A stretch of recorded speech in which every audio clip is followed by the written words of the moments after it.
Book చేసుకొని వచ్చిన no entry అంటుండు. ఆన్లైన్ నో ఎంట్రీ అంటే ఎట్లా అన్న? దూరం మాకు దొరికితే వేస్తుండే. నా డైరెక్ట్ ఫ్యాన్, నేను అల్లు అర్జున్ ఫ్యాన్ అన్న.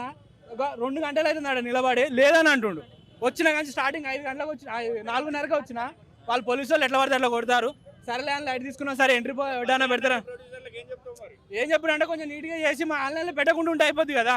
ఆన్లైన్ పెట్టకుండా ఉంటే మేము ఆన్లైన్లో చేసుకోం కదా. దూరం నుంచి వచ్చారన్న మీరు? అన్న నేను ఇప్పుడు 25 కిలోమీటర్ల నుంచి దూరం నుంచి వచ్చిన. అంటే ఇన్నే ఉంటా డ్యూటీ చేస్తా. సరే ఆన్లైన్లో ఉంది కదా అని సిస్టమ్ ఉందని 5 టికెట్లు బుక్ చేసిన. మా ఫ్రెండ్స్ అందరినీ పట్టుకొని వచ్చిన. వాళ్ళు పోలీసు వాళ్ళు ఆన్లైన్ లేదు ఇదంటే ఇప్పుడు బ్లాక్లో కొట్టుకొని పోవాలన్న. మేము ఇంత ఫ్యాన్స్ అంతమంది వచ్చినాం, 1000 మంది వచ్చినాం. ఇప్పుడు అక్కడికి అట్లా పోవాలా? కొంచెం అర్థం చేసుకోవాలి కానీ ఎవరైనా ఇంత దూరం. సరే నేనంటే కొంచెం దగ్గర నుంచి వచ్చిన, మరి చాలా మంది మేడ్చల్ నుంచి వచ్చిండే మన బ్రదర్. అరేంజ్మెంట్స్ బాగాలేదంటారు ఇక్కడ? బాగాలేవన్నా, అస్సలు బాగాలేవు. అల్లు అర్జున్ అన్నను డామినేట్ చేయడానికే వీళ్ళు అత్కోటి పనులు చేస్తారు. దీన్ని మేము అస్సలు ఖండిస్తాం.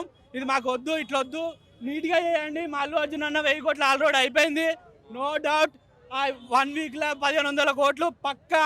ఈ డోంట్ కానీ రేట్లు పెంచిన రేట్లు పెంచుతారు బై. ఏది పెంచినా కానీ నో డౌట్ మన సినిమా మంచిగా ఆడుతుంది. ఇలాంటి లత్కోర్ పనులు చేసినా కానీ మాకేం బాగలేదు. మేము ఖచ్చితంగా గట్టిగానే అవుతుంది. మా అన్న పేరు తీయడానికి ఇదంతా ప్లాన్ చేస్తున్నారు. ప్రొడ్యూసర్లు కాదు, పక్కన తీసుకున్నాడు, వాడు లీజ్కి తీసుకున్నాడు ఒకడు ఉంటాడు కదా, వాడు చేస్తుండే ఇదంతా కథ. అన్న నీకేం కదన్నా, జై అండి, జై అల్లు అర్జున్, జై అల్లు అర్జున్.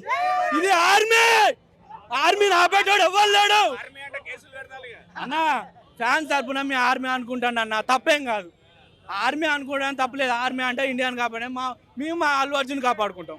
ఇప్పుడు దేశాన్ని ఆర్మీ కాపాడుతాం, మేము అల్లు అర్జున్ కాపాడుకుంటాం. థ్యాంక్ యూ అన్న, అందరు థ్యాంక్ యూ. కర్ణాటక అన్న? కర్ణాటక నుంచి అల్లు అర్జున్ కోసం వచ్చారు? అవునన్న, కర్ణాటక నుంచి అల్లు అర్జున్ కోసం వచ్చానన్న. నేను అల్లు అర్జున్ పెద్ద ఫ్యాన్ అన్న. నేను అల్లు అర్జున్ పెద్ద ఫ్యాన్ నేను. ఎందుకంటే నన్ను మా ఊళ్ళో అందరూ బన్నీ అంటారు. నన్ను మా ఊళ్ళో అందరూ, మీకు అది కర్ణాటకనే, మీకు కన్నడ అర్థం కాదు, తెలుగులో మాడతా సార్ మీకోసం. ఈ సినిమా ఖచ్చితంగా 1,00,000 కోట్లు. కర్ణాటకలోనే 10,000 కోట్లు రాకపోతే 10,000 కోట్లు వసూలు చేస్తుంది ఇది మా కర్ణాటకలో. కన్నడలోనే 10,000 కోట్ల పైనే.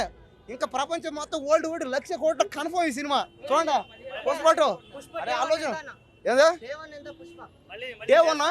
ఇంకా డే 1 అయితే ఇంకా నాకు తెలిసి ఖచ్చితంగా ఒక 10,000 కోట్లు, ఒక 20,000 కోట్లు కన్ఫర్మ్ పక్క.